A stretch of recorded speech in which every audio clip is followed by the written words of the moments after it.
Hello and welcome to another installment of ExcaliburCCG.com's Talking Comics, the show where we cover the week's big number one issues and sometimes big storylines. This will be actually for September 12th, 2018, 1918. Okay, we're going way back in time, before comics. 2018, we are your hosts. I'm Mark. I'm Olivia. And as always, we have two locations, one in Texarkana, Texas, one in Shreveport, Louisiana, where we are currently filming now.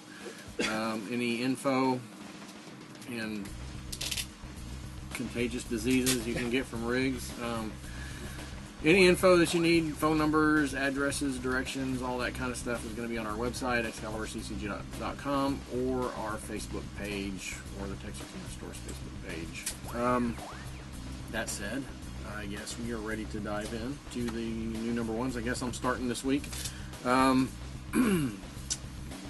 with Archie Comics. This is Archie 1941, number 1 of 5, written by Mark Waid and Brian Augustin. Haven't heard Brian Augustin's name in a while. Art by Peter Krause, Kelly Fitzpatrick. One of the covers by Peter Krause. Archie has been around for over 75 years and has been through many significant moments in time, but never before have we seen the characters take on real-world events as they unfold. World War II is looming, and Archie and many young men from Riverdale are close to enlistment age. If you're a Riverdale teen, how would you cope with a looming world-changing event? This actually sounds like a pretty interesting series, and I will probably read this one. Okay, Cemetery Beach, number 1 of 7, which, I mean, I'm sure you got whatever little flyer in the box. Yes, we did the flyer on that one. Got it again, and then got it again. They just keep ending up in the box. I don't know how it happens. Okay. From Image, writer Warren Ellis and artist and cover artist Jason Howard. This is the creative team from Trees, I think. A professional pathfinder, his only ally, a disaffected young murderess, breaks out of a torture cell in pursuit of his worst extraction scenario ever, escaping on foot across a sprawling and secret off-world colony established 100 years ago and filled with generations of lunatics. That sounds like Warren Ellis. That should be pretty entertaining. Alright, next up for me, from DC Comics, is House of Whispers number 1, mature title, Vertigo title.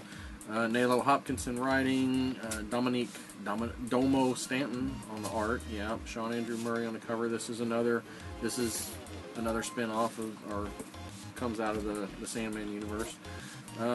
Welcome to the House of Dahomey, the houseboat of Urzuli Freda, where souls of voodoo followers go when they sleep to beseech the flirtatious and tragic goddess to grant them their heart's desires and counsel them on their futures and fortunes. That was a long sentence with a lot of big words. When you arrive, you'll find a party is in full swing, filled with all kinds of fabulous and fierce folk, while fish fry and music blast. That one had a lot of F's. From her bayou, Urzuli scries upon the mortal realm and sees 4 human girls open a mysterious and magical journal filled with whispers and rumors that, if they spread, could cause a pandemic unlike any the Earth has seen, with the power to release Sopona, the Loa, that's voodoo god, I guess, voodoo god, lord of infectious disease and cousin to Urzuli, who is currently banned from the human plane. But even the fearsome Urzuli cannot be of assistance when her dream river turns tumultuous, tossing her house from her realm and into another. So, another Sandman universe tie-in with a lot of stuff going on that I understood nothing of. Iceman, number 1 of 5, from Marvel. Writer Stina Grace, artist Nathan Stockman, and cover artist W. Scott Forbes. Iceman is back, which is good because someone is hunting the Morlocks for sport. Now it's up to Bobby Drake to prevent another potential mutant massacre. But who's behind this horrific hunt? You won't believe it if we tell you. Guest starring Bishop. Okay. Well, you'll have to read it to see who's behind it. And you still might not believe it. You might not. And this is a smart thing Marvel's doing now and making this a mini-series instead of doing this as a regular ongoing like they did before. Speaking of Marvel, another one here. This is Journey into Mystery, Birth of Krakoa, number 1. Written by Dennis Hopeless. Jibril Morissette Fan on the art, and Greg Smallwood on the cover. This is a flashback story, and I'm not sure if this is a one-shot. I think this is a one-shot. Pretty sure. As World War II draws to a close, Sergeant Fury and his Howling Commandos face a mission unlike any other they've ever tackled, and a menace that will haunt them forever. And this is not a crossover with the Archie World War II thing, so it's not the Archie gang that's the menace. It's something else. I mean, that'd be kind of cool. It would be cool. Sergeant Fury and Sergeant, Archie. yeah, I'd buy that for $1. Okay. Marvel Rising Omega #1. Because Marvel Rising can't get enough of Marvel Rising. Okay, Marvel Comics, obviously. Devin Grayson, Georges, Gorges, I'm not sure, Duarte, Roberto DiSalvo, and cover artist Gurihiru. The final installment. So I guess Finally. the final is, yeah. Finally. Miss Marvel, Squirrel Girl, and their friends are trapped in a world they did not create, and the one person who could free them, ... is trapped herself. Someone has been pulling at Ember Quaid's strings, and even this burgeoning supervillain knows when the game's gone too far. But the last save point is long past, and there's one final boss ahead. It's now or never. The heroes must rise. Okay. So, I guess the whole time they've been rising. I guess and they have. And then it's going to be Marvel Risen. Who knows what's next? Who knows? This was a wacky done series as far as how they did it. Okay, I forgot to actually look up what this number is in regular. Human speak? Yes, but it's like Roman numerals MCMLXXV, and I have no idea what year that is regularly. But it's from Image Comics. Joe Casey and Ian McEwan, creative team. Meet Pamela Evans, much more than a typical Manhattan cab driver. She also happens to be a badass monster fighter who wields an enchanted tire iron. Welcome to the year of her greatest adventure. Okay. Moth? Okay, this one I already read. It's kind of weird. Like, just the synopsis. Yeah. No one's allowed to read it until Wednesday. We haven't even gotten it until That's true. Wednesday. So. Moth and Whisper #1, cover A by Hickman. In case you wanted to know who cover A was, it's Hickman. I forgot to. Jen Hickman. Aftershock Comics, Ted Anderson is the writer, and then artist and cover artist is Jen Hickman. Everyone knows that the two greatest thieves in the city are the Moth and the Whisper. Very few know that the Moth and the Whisper disappeared 6 months ago. And what nobody knows is that the new Moth and Whisper are actually one person pretending to be both of them. One supremely skilled but uncertain young gender-fluid thief, Nikki, the child of the Moth and the Whisper. Nikki has been trained by their parents in the art of stealth and infiltration, but they're still just a teenager, and now they're alone searching for their parents in a hostile cyberpunk dystopia. Corporations run the streets while crime lords like Ambrose Wolfe run the alleys. Identity is a commodity and privacy. Identity is a commodity and privacy is impossible. The truth about Nikki's parents and their disappearance is out there, but can Nikki survive long enough to find it? Okay. Interesting. There's kind of a lot going on. Yeah, very much.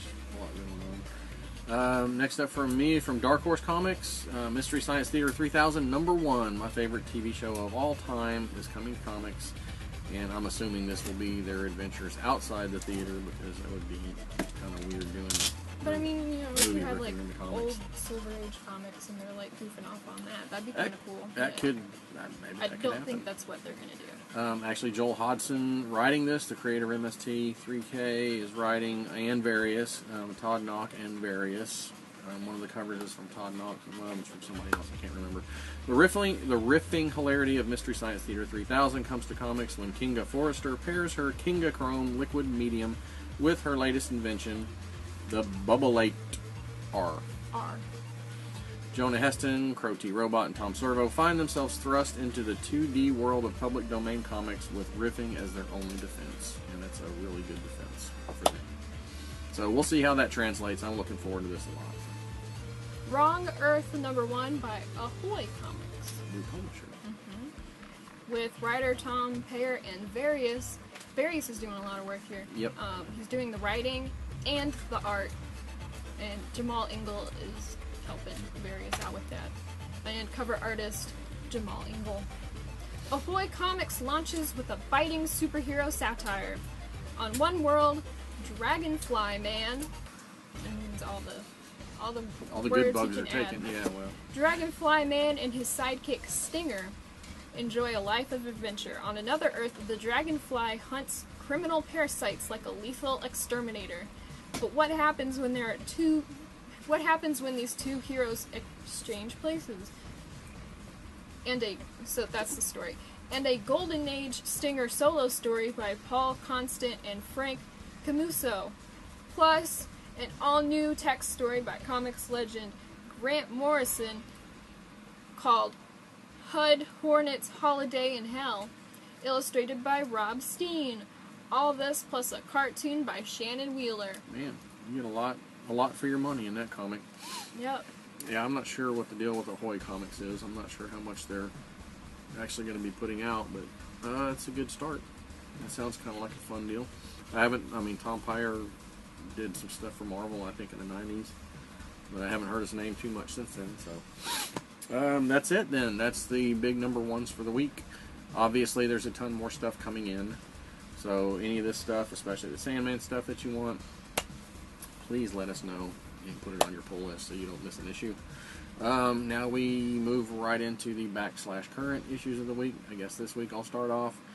This is an interesting one in my mind, in my weird mind. This is the Submariner #72. This is the final issue of this run. And what's interesting about it to me is it actually continues a story. It's kind of like the first unofficial Marvel DC crossover. It finishes a story started in the last issue of the first Aquaman run, #55, I think. And it's actually written by the same guy. Can't remember his name offhand. But this is, the story is basically a slime creature from space. The slime thing. Yeah, the slime thing. Lands on Earth in the water, mutates, becomes like a, conveniently human kind of guy, so the Submariner can fight him, but also he's fighting with these two guys that pick a fight with him on the dock. So it's a weird issue, but it's really cool, and it's a neat little bit of comics history. If you can, we didn't have an Aquaman 55 in the box out there, or else I would have brought that one too. We might have one back here, but it's kind of covered up right now, so I couldn't look for it. But it's a cool little bit of comics history, and there's actually, you see Aquaman's hand in this issue in one panel that kind of relates the first, the kind of goes over what happened in the Aquaman issue a little bit. So that's my back issue for the week. Okay, my new issue for the week is Cover, which is one of Bendis's 4 projects. At least 4 and counting. Yes. It's about a guy who does comic books and comic art and becomes a secret spy by meeting someone at one of his conventions selling stuff. Apparently she's a big fan but didn't recognize his name with her favorite comic book. Okay. But she also follows him on Twitter and doesn't know what he looks like physically. So, there's maybe some plot holes. But, the art is really cool. It's, all blue and stuff. Like that. Yeah. It's cool art. And then it, turns into watercolor art. It gets real cool. And That's the David Backlund, huh? yeah. Yeah. Yeah. That's pretty stuff. And in the back, there's, some Mac variants. Mac Daddy. In case you thought his watercolor art was cool and you wanted to see some more. Okay. Awesome. Alright, well, that wraps up our show this week. And as always, like, comment, Subscribe. Absolutely. Tell us what you're looking forward to, what you're not looking forward to, any back issues that you enjoy, any current stuff that you enjoy. It doesn't have to be the stuff we're covering. But that is it for our show. So until next time, keep reading good comics.